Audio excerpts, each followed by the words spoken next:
Assalamualaikum. My name is Tariq. I am from International Relations Department.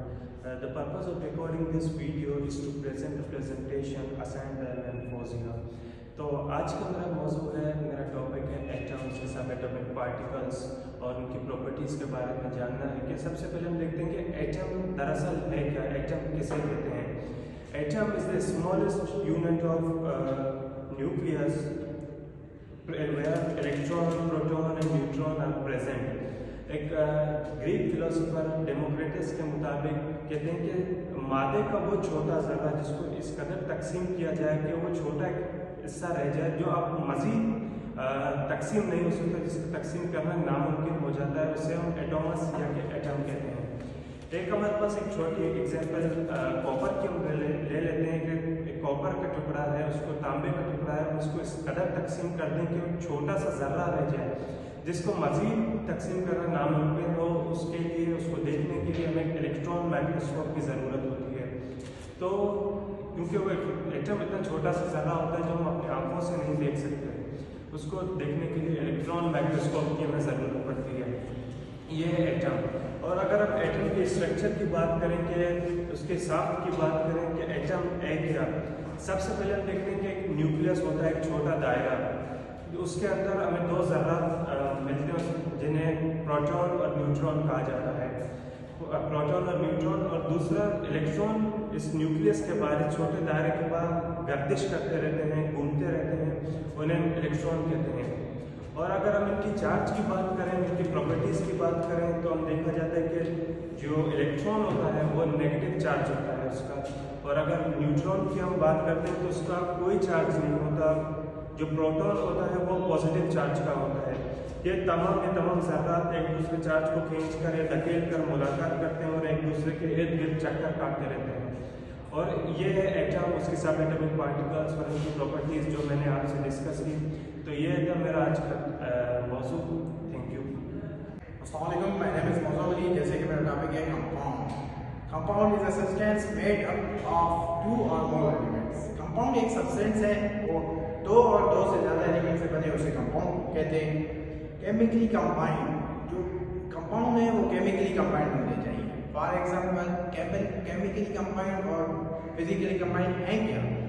जो chemically combined है वो water है, water का मॉलिक्यूलर फार्मूला उठाया जाए तो उसको हम कभी भी कहीं भी हम उसको अलग नहीं कर सकते। फिजिकली कंबाइंड ये होता है कि दो वेजिटेबल हम ले लेते हैं, टोमेटो और पोटैटो, और फिर उसको साथ करें तो उसको हम अलग कर सकते हैं, उसको बोलते हैं physical combined.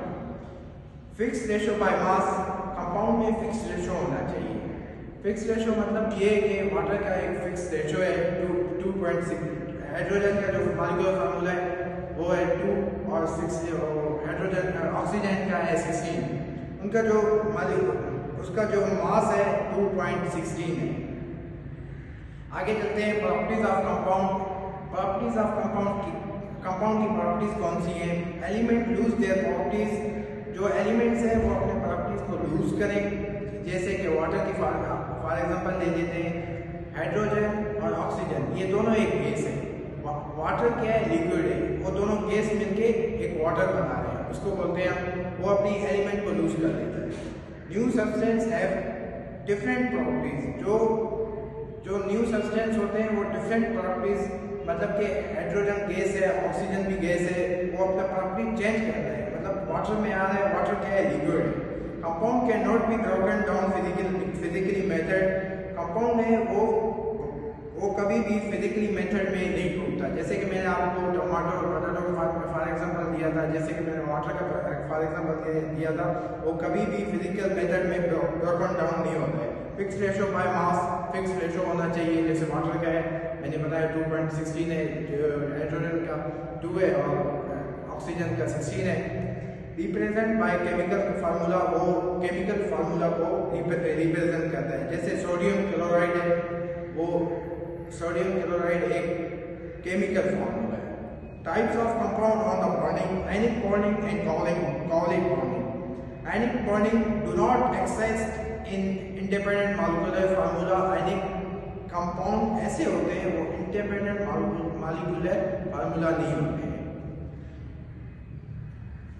Melting point and boiling point इनके हाई होते हैं और आयलिक बॉन्डिंग में, और इनमें फार्मूला होता है वो यूनिट होता है, उसको फार्मूला यूनिट से शो किया जाता है।